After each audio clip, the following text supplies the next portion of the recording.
September 17th, and I'm in Chamberlain, South Dakota, where Interstate 90 crosses the Great Missouri River. Right here, where the American Creek enters the Missouri, just over here behind me, about 100 meters.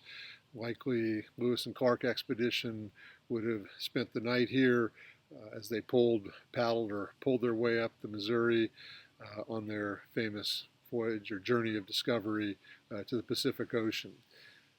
This has been an incredible week. The first week and a half, 2 weeks of Wisdom Road, I really was focusing on interviewing white ranchers and farmers in Wyoming and the beginning of South Dakota. And for the last week, I've largely been interviewing Native Americans. Started in Rapid City, worked my way down to the Pine Ridge Reservation, then came across the center of South Dakota to the lower Brule Reservation before getting here to Chamberlain. And I really want to focus today on the Pine Ridge Reservation experience. A little bit of history first. We all learned in school about the massacre, the killing of Custer and the 7th Cavalry, Sitting Bull, Crazy Horse, those famous names that we learned in school. Those were all Lakota Indians, what we call Lakota Sioux. The Lakota were really the last of the Plains Indians to resist the westward expansion and fight the U.S. Army. And the very last of the last were the Oglala Sioux, who fought off the U.S. Army until the massacre of unarmed men, women, children, and babies at Wounded Knee in 1890. And after that, the remainder of the Oglala Sioux were herded on to a reservation. The government, the U.S. government and the Army found essentially the worst piece of land they could find to give to the Oglala. Obviously, there was no love lost at that point between the two fighting sides. They found an area of South Dakota that had and has today very poor soil, low rainfall, pitifully short grazing type of gas, very little water in terms of creeks or rivers. And back then was a long way from the railroad. And even since then, since the Pine Ridge Reservation was now become the Pine Ridge Reservation, it was set up.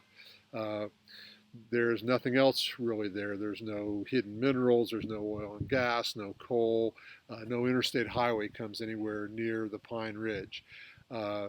And the Pine Ridge Reservation has become essentially the poorest zip code in America. As of the 2010 census, there was 89% unemployment.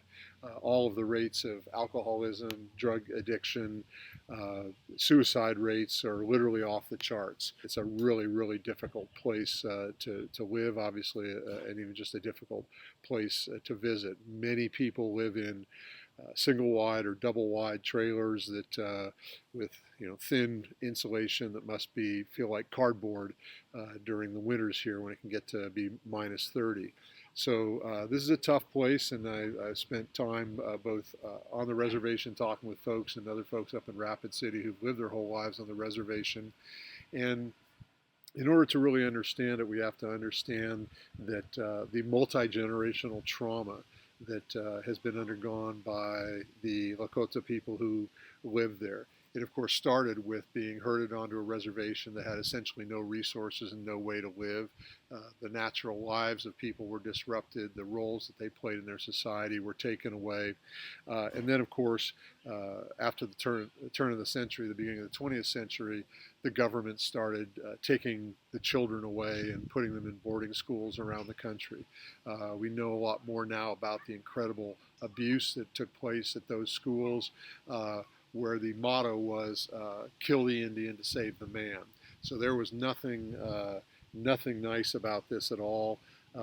Families were torn apart, children taken away, forced to cut their hair, wear Western clothes, never speak their own language, essentially become devoid of the culture, the great Lakota culture that they grew up with.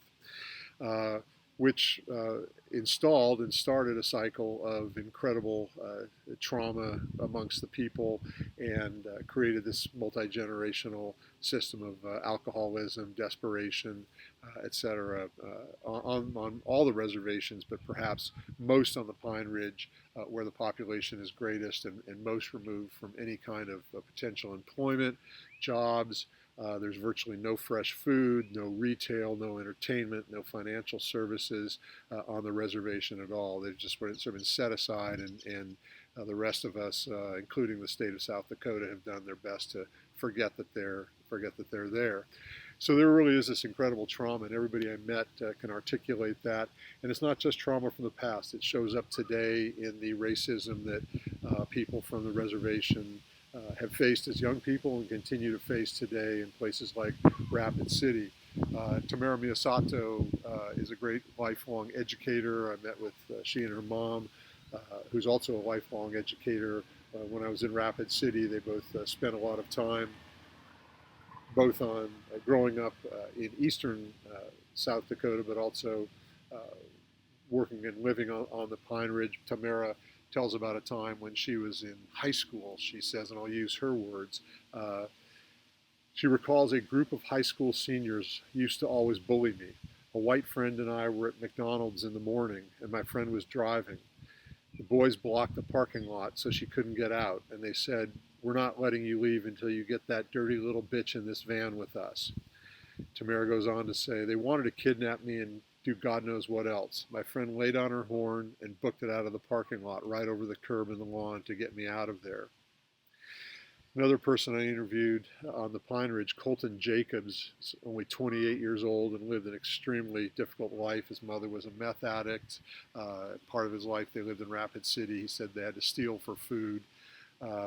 He said, "I didn't even know I was starving until I took a body mass indicator in my weight class, and the teacher said those readings are impossible. When we confirmed them, he realized that he essentially was starving."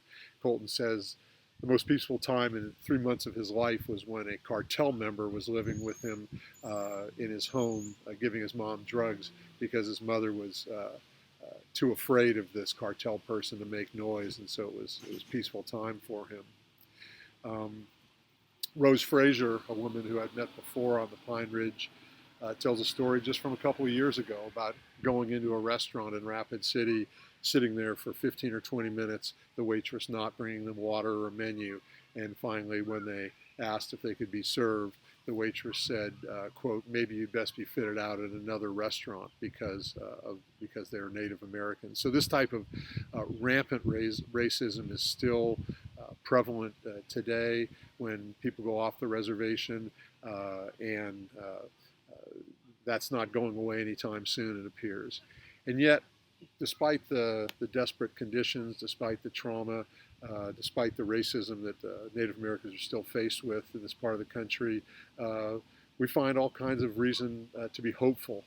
Along with Tamara Miyasato, I met her mother, Mona, also a lifetime educator. Mona is now 80 years old and just an incredible woman and able to pass along so much of this great wisdom. Mona looks back on her decades of work with Lakota youth and says, quote, "I've had students who've said, 'I don't want to learn this culture. What good does it do me to be Lakota? Because when I go to Rapid City, I'm just going to be called a dirty Indian.' They've been taught for so many years that it's not good." Mona says, "That hurts my heart because I've seen beautiful transformations in young people when they reclaim who they are." Quote, "Remember you are Lakota" is such a powerful phrase.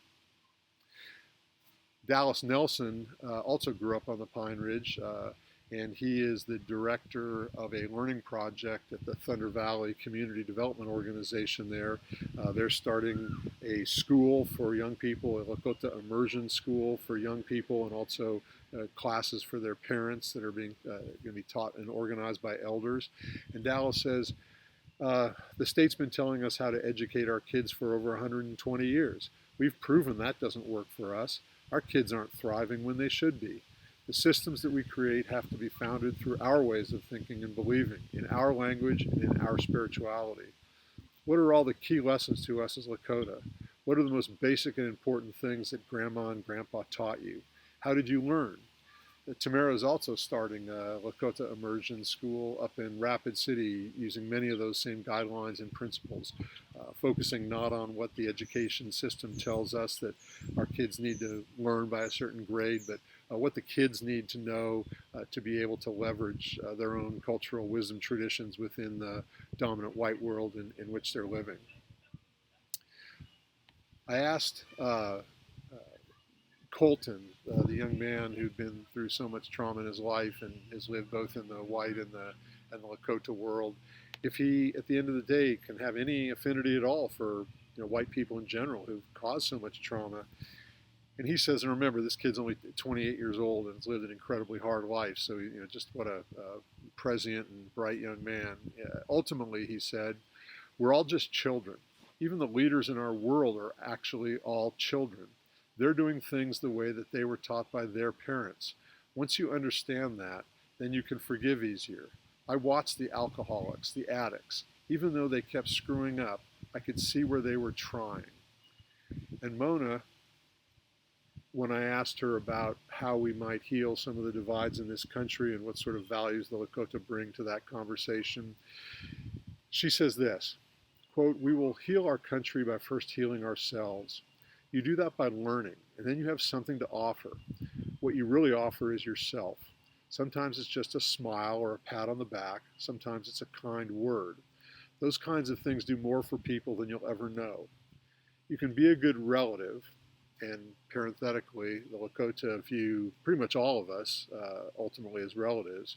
She says you can be a good relative, and they'll be a good relative to you in return. Maybe not immediately, or not the kind of kindness you would like, or the goodness you give.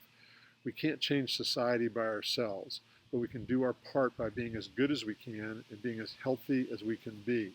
And I'll end this with Mona's last quote that I think is just marvelous. Despite all the depressing data you see about the state of the Lakota people, Mona says, "We know we can survive. We can go without water. We can go without healthy food for longer than anyone. We can find a way. We'll be the last ones. We know how to take care of ourselves." And that's absolutely been so clear to me, the strength of the Native people here in South Dakota who have faced adversity unlike many of us even can imagine in our lifetimes.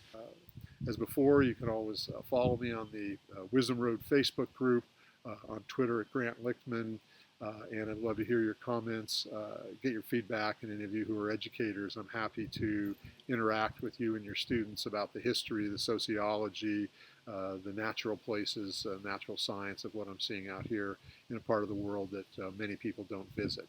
Thanks very much.